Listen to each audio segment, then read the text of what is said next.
Futbol dunyosida ajoyib bir maqol bor. Ya'niki darvozabon yarim jamoa.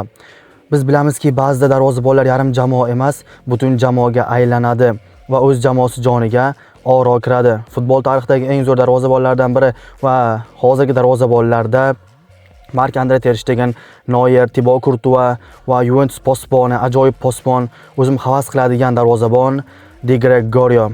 Aynan ushbu darvozabonlarning o'yinlarini ko'rsak, ular jamoasiga anchagina yordam beradi va ushbu yordam evaziga jamoasi g'alabaga erishadi.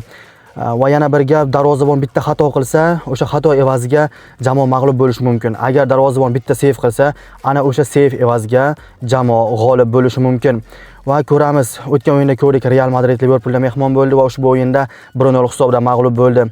Ushbu mag'lubiyat yirikroq bo'lishi mumkin edi, agarda Thibaut Courtois Real darvozasini qo'riqlamaganda.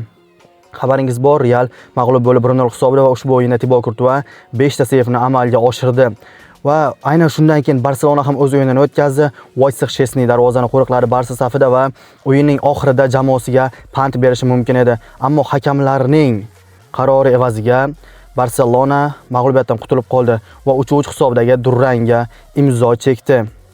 Nasib bo'lsa ertadan challenge e'lon qilaman, 30 kunlik challenge va ushbu challengeda darvozabon, himoyachi, markaziy yarim himoya va hujumchilarni hayoti haqida va ularni ko'rsatgan o'yinlar haqida so'z olib boramiz. Bizdan uzoqlashmang. Salomat bo'ling.